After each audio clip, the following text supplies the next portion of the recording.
조금 이제 이스라엘 역사를 조금 제가 말씀을 드릴 텐데, 여러분들 그 유명한 솔로몬 왕이 있잖아요. 근데 그 솔로몬 왕은 다윗 왕의 아들입니다. 근데 솔로몬 왕이 주전 961년에 이제 왕으로 등극하죠. 그래서 40년을 통치합니다.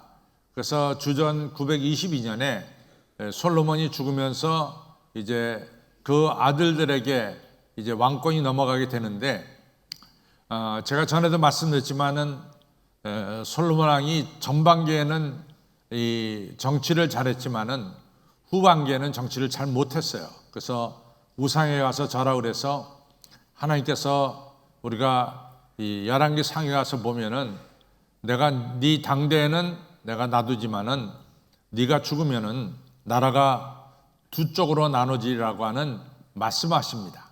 그래서 솔로몬이 죽자 나라가 두 쪽이 됩니다. 아시다시피 이스라엘은 12지파가 있어요. 또 참고로 예수님의 제자도 12명입니다. 12지파가 있는데 그 12지파가 열지파가 떨어져 나갑니다. 그 두 지파만 남아요.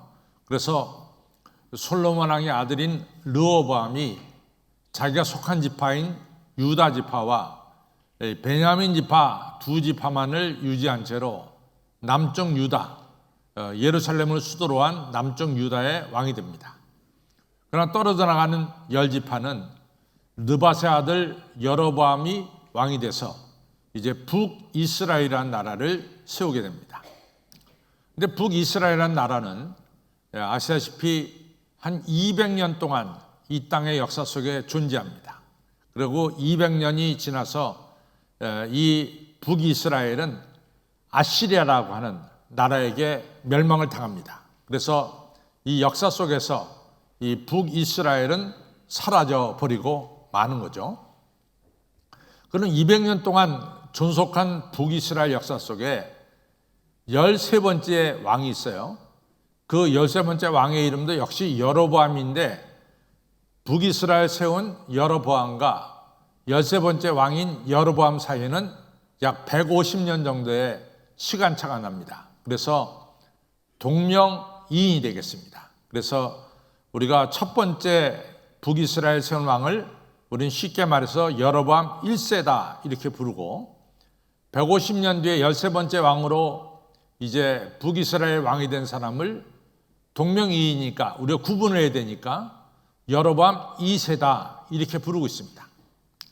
그런데 여로보암 2세가 주전 786년서부터 746년까지 이 40년 동안 북이스라엘 통치했거든요.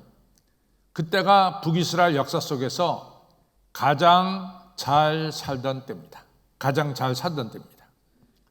얼마나 잘 살았느냐 하는 걸 갖다가 우리가 이제 아모스 오늘 8장 우리가 11절로부터 14절 읽었는데, 아모스 6장에 보면은 그 당시의 삶의 모습을 잘 보여주고 있어요. 첫째는 북이스라엘 사람들이 어디서 잠을 잤냐면 상아로 만든 침대에서 잠을 잤습니다. 그래서 이 아모스 8장 6절로부터 보면은 상아에서 일어나 이 기지개를 켜는 자들이요 이렇게 말을 하고 있어요. 그래서 상아 침대에서 잠을 잡니다. 두 번째는 우리가 알다시피 이들의 음식이 어땠느냐, 음식에 대한 이야기가 나오는데, 소위 말해서 지금 말하는 것은 부자들에 대한 이야기입니다. 이 부자들이 어떤 음식을 먹었냐면은 송아지 고기를 먹습니다. 송아지. 그 다음에 양도 양떼 중에서 어린 양을 잡아서 먹었다. 이렇게 이제 아모스 8장 6절 이하에 나오고 있습니다. 또 이 사람들이 어떻게 또 살았느냐.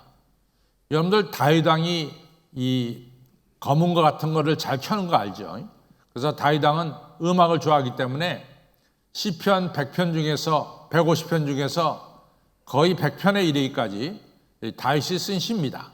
그래서 우리 찬송가 가사는 이 시편에 나오는 가사가 상당히 많이 들어 있습니다. 그래서 이제 뭐라고 말하냐면 다윗이 악기를 만들어서 음악을 같이 한 것처럼 그 당시의 사람들도 이 다윗처럼 악기를 만들고 이제 음악을 하게 됐다. 이런 이야기를 합니다. 그 다음에 또 하나는 뭘 얘기하냐면은 여러분들 그 당시에 얼마나 포도주가 넘쳐났으면은 대접으로, 큰 대접으로 포도주를 덜어 마셨다. 이렇게 말씀하고 있어요. 그러니까 제가 1년에 이러한 이야기들을 보면은 그 당시에 이 북이스라엘의 부자들이 얼마나 윤택하게 풍성하게 살았느냐라는 걸 갖다가 잘 보여주고 있습니다. 침대도 나무 침대가 아니라 상아 침대. 또 음식도 아주 어린 송아지 고기나 양고기. 그 다음에 포도주는 대접으로 마시고, 그리고 가무, 음악을 즐긴 이러한 삶의 모습을 우리가 볼 수가 있죠. 근데 동시에 그 당시에 그 사람들의 이 정신 상태, 영적인 상태가 어땠느냐 하는 건 또 아모스 2장에 잘 나와요. 그 북이스라엘 부자들은 얼마나 욕심이 컸든지 가난한 사람들이 머리에 있는 티끌마저도 저들이 탐했다. 이런 얘기예요. 그러니까 돈을 버는 데 있어서 상대방이 가난하건 어렵건 관계없이 돈을 끌어모았다. 이런 얘기가 되겠죠. 그 다음에 이제 또 이 겸손한 자로 하여금 어긋난 길을 가게 했다.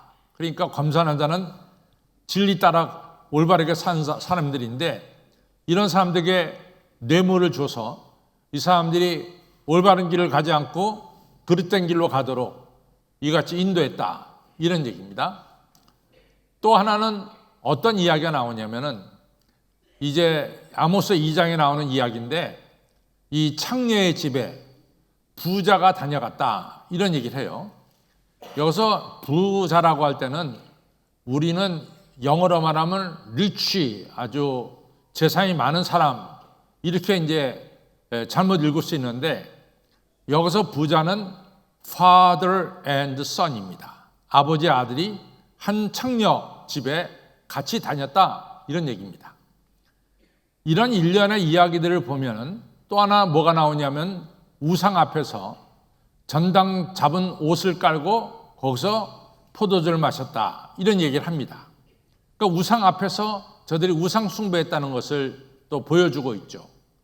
그러니까 경제적으로는 윤택했는지 모르지만은 첫째는 윤리적으로 타락했어요.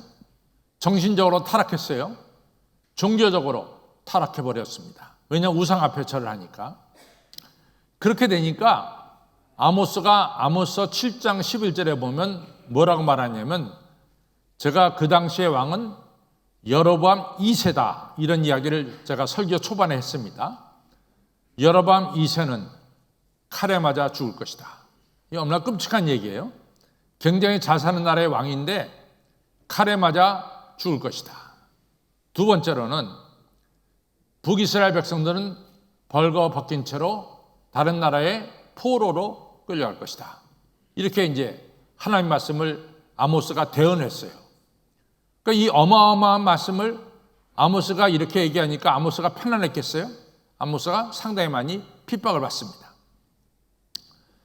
여러분, 우찌무라 간조라고 하는 유명한 일본 우리 이 크리스찬이 계시죠. 우찌무라 간조. 근데 우찌무라 간조 선생이 이런 중요한 얘기를 했어요. 우리가 사람이 잘 산다. 우리가 앞에 계신 유홍걸 우리 집사님께서 잘 산다. 그럴 때 우리는 어떤 생각을 1차적으로 하냐면 유홍걸 쌤이 돈이 많구나. 경제적으로 부유하구나. 그때 우리가 잘 산다는 이야기를 쉽게 하는 거죠. 만약에 A라는 사람이 못 산다. 그때 못 산다는 이 기준을 뭐로 잡으냐면 그 사람의 수입으로 잡습니다. 그러니까 경제적으로 어려우면 아유 저 사람 참 못 살고 있어. 이렇게 얘기한다는 거죠. 근데 우찌무라 간조 선생은 no, 그게 아니다. 우리는 쉽게 잘 살고 못 사는 걸 갖다가 그 사람이 경제적으로 얼마나 가지고 있느냐 못 가지고 있느냐에 따라서 저 사람 잘 사느냐 못 사느냐 이런 얘기를 하는데 그건 잘못된 거다. 정말로 잘 살고 못 사는 것의 기준은 경제적인 것이 있지 않고 종교적인 것이 있다. 종교적인 데 있다. 그 사람이 신앙적으로 굉장히 하나님 잘 섬기고 그리고 살면은 그 사람이 부자든 가난하든 간에 그 사람은 잘 사는 사람이고, 그 사람이 만약에 이 하나님을 떠나서 살고 있다면 그 사람이 돈이 많든 적든 그 사람은 못 사는 사람이다. 이런 이야기를 했습니다. 그러니까 경제적으로 볼 때는 이 북이스라엘의 여로보암 왕 시대에 경제적으로 볼 때는 윤택하죠. 그러나 이 종교적으로 윤리적으로 볼 때는 매우 타락했습니다. 그래서 북이스라엘은 잘 산다고 말하는 것이 아니라 못 산다고 말하는 것이 더 정확하다. 이렇게 말할 수가 있겠죠. 그래서 북이스라엘이 제가 922년에 시작해서 200년 전속하고 722년에 아시리아에게 망해서 이 땅에 사라졌다라는 얘기를 이미 제가 했습니다. 그러니까 이 여로보암 왕이 746년에 끝이 나는데, 그러고 나서 24년 뒤에 북이스라엘은 이 땅에서 사라져버리고 말았습니다. 이 역사적으로 보여주는 아주 분명한 사실이죠. 그래서 중요한 것은 우리가 잘 살고 못 사는 것, 잘 산다 못 산다는 것의 가장 기초는 뭐냐?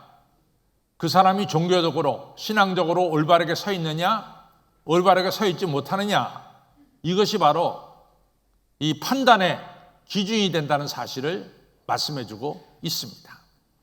그래서 오늘 우리가 읽은 아모스 8장 11절로부터 14절에 보면은 아모스가 명쾌하게 이야기를 하고 있어요.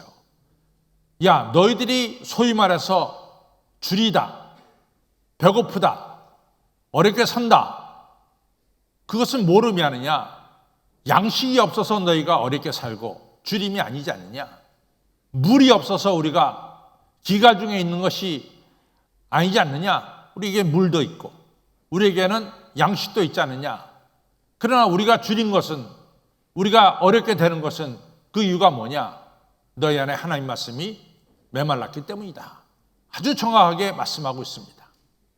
하나님 말씀이 없을 때 그것은 잘 사는 것이 아니라 못 사는 것이고, 그것은 성공의 일로 가는 것이 아니라 실패의 일로 가는 것이 바로 하나님 말씀이 없기 때문이다 라고 하는 명확한 말씀을 오늘 아모스 8장 11절로부터 14절에서 말씀해 주고 있습니다.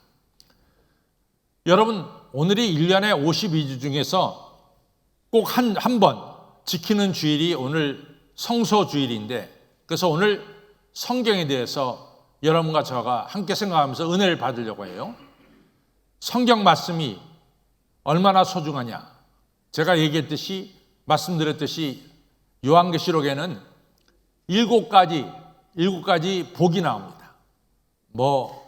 혼인잔치에 참여한 자가 복이 있고, 그 세마포 옷을 어린 양의 피에 씻은 자가 복이 있고, 이같이 새 예루살렘에 들어간 자가 복이 있고, 이런 쭉 7가지 복이 요한계시록 1장 1절로부터 22장 끝까지 7가지 복이 나오는데, 그 중에 첫 번째 복이 뭐냐?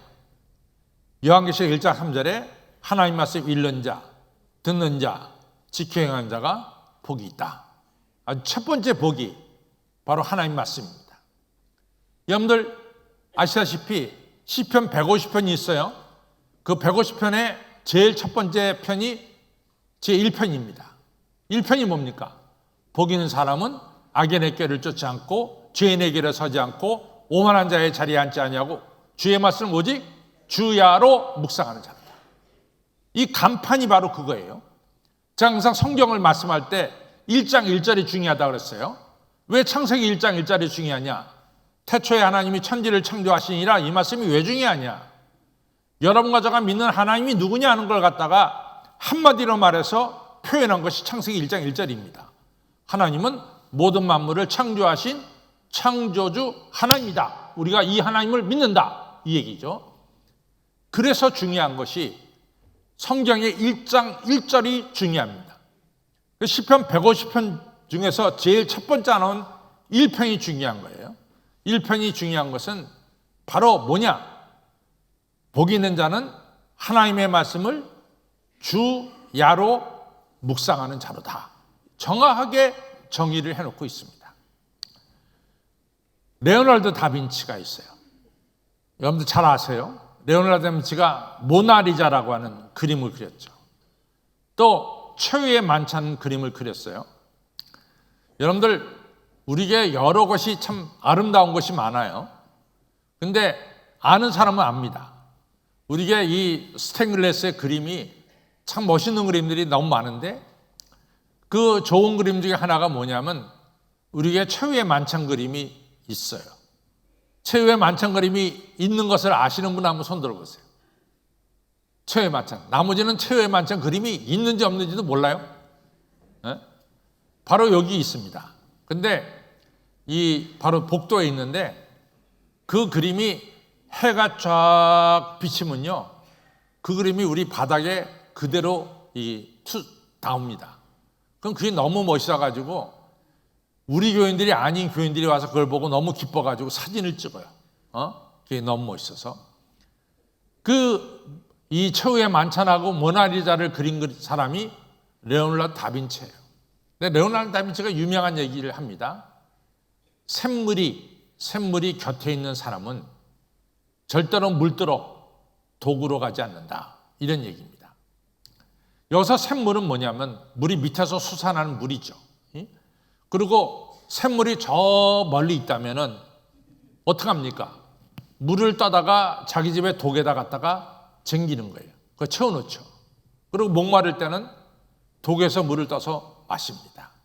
그런데 샘물이 바로 내 앞에 있다면은 굳이 독에 있는 물을 마시지 않고 샘물을 마신다, 이런 얘기입니다. 여기서 모나리자가 말하는, 이 레오나르도 다빈치가 말하는 샘물은 뭐냐면은 바로 성경 말씀이에요. 성경 말씀을 읽는 자는 바로 그때그때마다 목마를 때마다 성경 말씀을 읽게 된다. 그래서 우리의 목마름을 채우게 된다, 이런 말씀입니다. 얼마나 성경 말씀이 중요하냐. 여러분과 제가 믿음이 굳건해지는 게 중요해요. 어떻게 믿음이 굳건해지느냐. 우리가 믿음은 들음에서 나며 들음은 그리스도의 말씀으로 말미암느니라. 우리의 믿음이 자라는 데 있어서 중요한 것은 바로 하나님 말씀 읽는 거예요. 그래서 아까도 얘기했지만 계시록 1장 3절에 말씀을 읽고 듣고 지켜 행하는 자가 복이 있다, 이렇게 말씀한 거예요. 여러분들, 에스겔 37장에 가서 보면은 뭐가 나오냐면 하나님이 에스겔을 데리고 어디로 데려가냐면 마른 뼈들이 쌓여 있는 곳으로 데려갑니다. 다 뼈들이 말랐어요. 그래서 쌓여 있습니다. 여러분들 아마 그것이 이제 궁금할 것 같은데, 여러분들이 그리스라든가 이런 데 가면 수도원이 있어요. 수도원에 가서 보면은 그 한쪽 편에, 이쪽 편에 그 수도원에서 섬기던 수도사들의 뼈들을 갖다가 다 한 곳에 모아놓은 것을 볼 수 있어요. 그래서 뭐 정말 마른 뼈들이 잔뜩 쌓여있죠. 저는 성경 말씀을 읽으면서 그 생각이 번뜩 났어요. 아, 하나님이 골짜기에 이렇게 마른 뼈들이 쌓여있는 곳으로 에스겔을 데려갔구나, 이런 생각이 들었습니다. 에스겔한테 말씀하시기를 하나님께서, 에스겔아, 이 마른 뼈들이 살아나겠느냐? 그랬더니 에스겔 생각에는 어떻게 마른 뼈들이 살아나요? 근데 또 하나님이 여쭤보시니까 아닙니다, 그렇게 말하긴 또 뭐하니까 에스겔이 이런 얘기를 합니다. 제가 그걸 어떻게 알겠어요? 하나님만이 아시지. 그랬단 말이죠. 그랬더니 하나님께서 에스겔에게 너는 저 마른 뼈들에게 내가 말하는 것을 그대로 대언해라, 이렇게 얘기합니다. 그래서 하나님이 에스겔을 말하기에 마른 뼈들아 살아나라, 이런 말을 하라고 그랬어요. 에스겔이 대언합니다. 마른 뼈들아 살아나라. 아, 그러니까 그 말이 떨어지자마자 무섭게 뼈들이 턱턱턱 붙더니 사람 형태를 이루고 거기에 이제 힘줄이 뼈 사이에 붙게 되고 그 다음에 살이 들어가고 맨 마지막으로 피부가 입혀지는 거예요. 사람이 됐어요. 마른 뼈가 변해서 사람이 됐어요. 근데 한 가지는 사람이 된 이 마른 뼈들이 움직이질 않아. 그때 하나님께서 마른 뼈들을 향해서 또 해라. 생기야 모아서 마른 뼈들에게 들어가라. 그랬더니 에스겔이 그대로 태어나니까 생기가 마른 뼈들, 사람이 된 이 형상에 들어가니까 이 사람들이 움직이기 시작한 거예요. 살아 움직이는 하나님의 군대가 된 거죠. 여러분, 이 말씀 뭘 가르치냐? 하나님 말씀은 우리에게 생명을 준다, 이런 얘기입니다. 그래서 하나님 말씀은 생명의 샘물이다, 이런 얘기입니다. 여러분들, 말씀을 통해서 우리가 살아나는 역사가 일어나는 것이고, 북이스라엘이 돈이 없어서 망하는 것이 아니라 뭐 때문에 망해요? 하나님의 말씀이 없어서 망하는 거예요. 하나님 말씀이 없어서. 우리가 너무나 잘 알지 않습니까? 역사적으로 케네디가 대통령 되면서 미국에서 잘못한 것 중에 하나가, 케네디가 이 공교 교육 시간에 성경 읽는 것을 빼버렸어요. 여러분들, 성경 읽기를 그만두고 나서부터 미국에서 일어난 일이 뭡니까? 교실에 마약이 돌기 시작했어요. 마약이 돌기 시작했어요. 요즘 제가 가슴 아픈 것 중에 하나가, 제가 70년대 미국에 가니까 70년대 고등학교 앞에서 이 1불, 5불 받고 마약을 파는 애들이 있어요. 그럼 고등학생들이 학교 나오면서 자기 주머니에 있는 1, 2불 주고 5불 주고 마약을 사 먹습니다. 1970년대에 그랬어요. 근데 지금 우리나라 학교에서도 똑같이 같이 마약이 퍼지기 하기 시작한 거예요. 이게 얼마나 가슴 아픈 일인지 모릅니다. 여러분들, 제일 많이 죽는 게 뭐 때문에 죽어요? 마약 때문에 죽는 거예요. 마약 때문에. 수많은 사람들이 마약에 쪄들어서 죽고 있습니다.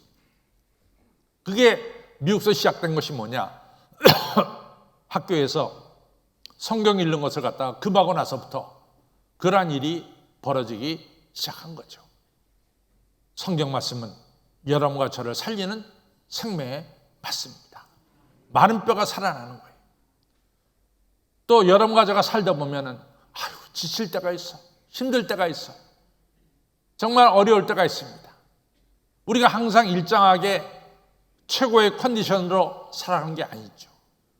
어제는 상당히 기분이 좋았다가 오늘은 이같이 가라앉는 것 같은 느낌 속에서 살아갈 때가 많고, 또 오늘은 가라앉는 것 같이 살지만은 조금 후에는 다시 바짝 살아나는 경우도 우리의 삶 속에는 있습니다. 근데 이것은 누구나 다 똑같이 있는 거예요. 누구나 다 똑같이. 우리 강 목사님은 목사이기 때문에 항상 기분이 좋을 것이다, 그건 착각이에요. 절대로 그렇지 않습니다.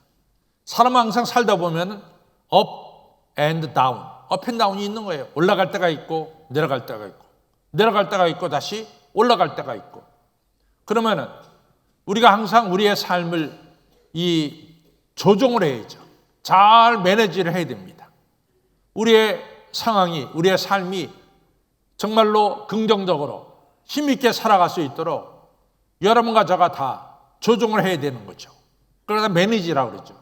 우리가 매니지를 잘해야 됩니다. 그런데 이제 우리가 너무나 잘 아는 엘리야라고 하는 인물이 있어요. 여러분들, 구약에 많은 예언자들이 있는데 그 예언자들 중에 대표적인 예언자를 꼽으라, 엘리야예요. 엘리야. 엘리야가 대표적인 예언자입니다. 근데 이 엘리야가 우리가 열왕기상 18장에 보면은 바알 선지자 450인하고 엘리야가 갈멜산에서 어느 신이 참 신인가를 대결하게 됩니다.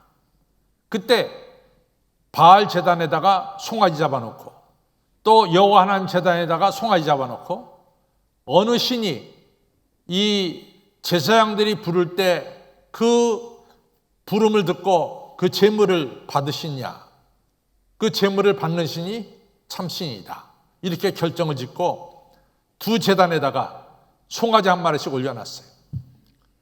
바알 선지자 450인이 아침부터 정오 때까지, 낮 12시 때까지 그렇게 바알을 부르짖습니다. 바알이 아무 응답도 안 하니까 막 몸에 칼질하면서 피를 흘려가면서 부르짖었어요. 그래서 바알은 전혀 응답하지 않았습니다. 이제 여호와 하나님 차례가 됐어요. 엘리야는 한 명밖에 없습니다. 여호와 하나님 선지자는. 엘리야가 하나님께 기도해요. 하나님, 이 기도를 들어주셔서 하나님이 이 제물을 받아주셔서 하나님 살아계심을 만민에게 보여주십시오 라고 기도했어요. 기도 끝나자마자 불이 내려와서 엘리야의 제물을 다 삼켰습니다. 사람들이 다 봤어요. 바알은 가짜고 여호와 하나님은 살아계신 하나님을 다 봤습니다. 바선 450인이 기송강가에 가서 다 처형을 당합니다. 이 우상 가짜를 섬기는 사람들이 다 죽습니다. 하나님 여호와 하나님이 승리를 했고 여호와 하나님 섬기는 엘리야가 승리한 거죠. 그런데 그 당시에 왕이 아합 왕인데 아합 왕의 부인이 이세벨인데 시돈 여자인데 이 여자가 북이스라엘로 시집 오면서 잔뜩 우상을 북이스라엘로 가져왔죠.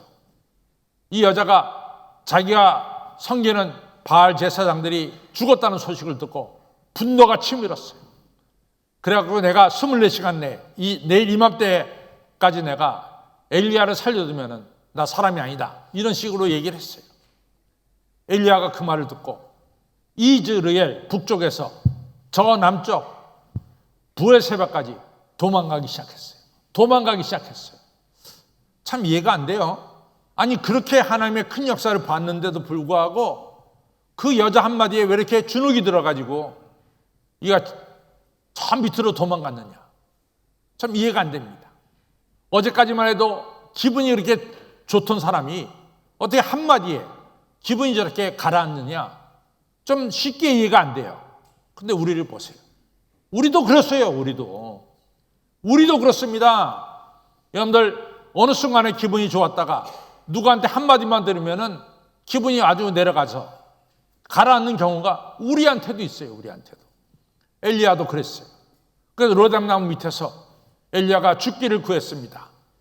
하나님 나 살 만큼 살았으니까 나 이제 죽어도 좋습니다. 그때 하나님이 그 말씀을 듣고 엘리야에게 떡과 꿀을 주면서 먹어라. 그러면서 하신 말씀이 내가 너한테 사명을 주는데 저 아람 나라 시리아 나라의 하사엘로 왕을 세우고 네가 살고 있는 북이스라엘에 예후로 왕을 세우고 네 후계자는 엘리사로 네 후계자를 세우라. 하나님께서 사명을 주셨어요. 엘리야가 그 사명 받고 일어납니다. 하나님 말씀 받고 그리고 나가서 그 하나님께서 맡겨주신 일을 다 잘했어요. 잘 감당했어요. 여러분 성경에 보면은 죽음을 보지 않고 하늘나라로 올라간 사람이 두 사람 있어요. 한 사람은 누굴까요? 에녹이고 또 한 사람은 누굴까요? 엘리야입니다. 엘리야가 불병거 타고 하늘나라로 올라간 거예요. 엘리야가 다운됐을 때 절망하고 쓰러졌을 때 엘리야를 다시 일으킨 것은 뭡니까? 하나님 말씀이란 말이에요. 하나님 말씀이 엘리야를 일으켰다고 말이에요. 여러분 하나님 말씀이 그렇습니다. 그래서 말씀을 읽고 듣고 지켜 행하는 자가 복이 있는 거예요. 말씀을 좀 사랑하시길 바랍니다. 말씀은 생명의 말씀이고 말씀은 나에게 능력을 주시는 말씀이고 세임을 주는 것이 바로 하나님의 말씀임을 기억하시기를 바랍니다. 이시 도끼치라고 하는 일본인이 있어요. 이 사람이 어린아이가 노인들을 죽여가지고 이제 잡혀가지고 사형수가 됐습니다. 일본 형무소에 들어가 있었어요. 이 사람 그 형무소에 선교사들이 가서 복음을 전합니다. 이 선교사가 찾아왔을 때 이시 도끼치는 선교사가 말도 하지 못하더라고요. 항상 무서운 얼굴로 소리를 고래고래 지르면서 말이지. 선교사가 예수님 예자도 못하게 막아섰어요. 아주 괴물 같은 얼굴로 막아섰죠. 선교사가 와서 말씀을 못 전합니다. 전원 상태에서 어떻게 말씀을 전하겠어요. 그러니까 나가면서 그냥 성경 창원을 두고 나갔어요. 이시 도끼치가 시간이 좀 지나서 심심하니까 성경을 읽기 시작했어요. 그래서 성경을 읽는데 너무 귀한 거예요. 예수님은 글쎄 자기 같은 죄인을 위해서 십자가에 달려 죽으신 거예요. 거기에 딱 멈춰 섰습니다. 성경 읽을 때 마음이 이상했어요. 감동이 왔어요. 그리고 예수님이 자기 죄를 대신 지시고 십자가에 달려 죽었다고 할 때 거기서 성경은 더 이상 나갈 수가 없었어요. 선교사를 부릅니다. 아니 예수님이 정말 나 같은 죄인 위해서 십자가에 달려 죽으셨습니까? 그렇습니다. 예수님은 당신을 위해 죽으셨습니다. 그 말을 듣자마자 이 사람은 눈물 바가지를 쏟으면서 변화가 됐어요. 기쁜 마음을 가지게 됐어요. 소망을 가지게 됐습니다. 이제 사형받는 날 이 사람은 기쁨으로 산 소망을 가지고 하늘나라로 자리를 옮게 된 거죠. 말씀이 그런 거예요. 말씀은 여러분과 저에게 능력과 힘과 산 소망을 주시는 것이 하나님의 말씀입니다. 얼마나 소중한 건지 모릅니다. 여러분들, 우리가 누가복음 16장에 가서 보면 부자와 거지 나사로 얘기가 나거든요. 근데 부자가 이 땅에 잘 살았어요. 근데 지옥불에 떨어지고 거지 나사로 하늘나라로 올라갔어요. 두 사람을 가른 것은 부자는 하나님 모르고 살았고, 거지 나사로는 경제적으로 어려웠지만 하나님 의지하고 살았어요. 부자가 지옥불에 떨어 하늘 쳐다보니까 자기 집에 앞에 있던 거러지가 하늘나라에 있는 거예요. 너무나 영광 속에 있는 거예요. 자기가 글로 가려고 해도 못 가고 그쪽에서 올려가도 못 와요. 부자가 생각합니다. 아직도 이 지상에 자기 형제 5명 있는데 자기가 똑같이 예수님 모르고 살아. 그러니까 아브라함이 부탁하기를, 저 나사로를 보내서 우리 형제들에게 예수님 믿으라고 좀 전해 주십시오. 그때 뭐라고 말씀하냐면, 아브라함이 당신들에게 모세와 엘리야가 있지 않냐, 그 얘기는 당신들에게 성경이 있지 않냐, 성경을 보고 하나님 만나고 믿어야 된다. 성경을 보고도 믿지 못하면은 죽은 자가 살아나서 그 사람에게 간다 할지라도, 기적이 나타난다 할지라도 믿지 못하리라. 무슨 얘기입니까? 우리가 특별한 기적을 보는 것보다 더 중요한 것은 뭡니까? 하나님 말씀이 우리에게 더 귀하게 역사한다는 사실을 말씀해주고 있습니다. 성도 여러분, 하나님 말씀은 너무나 귀한 거예요. 스크랜턴 문이라는 분이 이 시대에 위인 95명을 조사했어요. 87명이 성경 말씀을 통해서 위대한 위인이 된 거예요. 존 밀턴, 신라곤, 복락곤을 쓴 사람도 성경이죠. 여러분, 토스토예프스키가 다 성경에서 근거해서 썼죠. 하이든, 천지창조 어디서 나옵니까? 성경에서 나오는 거예요. 슈바이처 박사, 제가 지금 얘기한 누가복음 16장을 읽으면서 감동이 됐어요. 우리 집 앞에 있는 나사로가 바로 아프리카 사람입니다. 이래서 이 사람이 아프리카 가서 복음 전하면서 아프리카 성자가 됐잖아요. 여러분은 아브라함 링컨, 뭐 제대로 배운 게 없잖아요. 근데 아브라함 링컨이 대통령이 되고 그분이 늘 하는 말씀이 뭡니까? 나에게 가장 하나님이 주신 큰 선물은 뭔지 아십니까? 성경책이 가장 큰 인생의 선물입니다. 성경책만큼 중요한 게 없다, 그 말이죠. 사랑하는 성도 여러분, 성경은 너무나 중요합니다. 하나님이 우리에게 주신 최고의 선물이 바로 성경입니다. 저 따라하세요. 하나님이 우리에게 주신 최고의 선물 중에 하나가 바로 성경책이다. 성경책을 읽고 듣고 지켜 행하는 자가 복이 있습니다. 다시 하세요. 성경책을 읽고 듣고 지켜 행하는 자가 복이 있다. 아멘. 복이 있습니다. 성경책은 생명의 샘물입니다. 능력의 근원입니다. 여러분과 저에게 산소망을 주시는 것이 바로 성경책입니다. 성경책을 심히 사랑하시는 여러 성도님들이 되시기를 주님의 이름으로 축원합니다.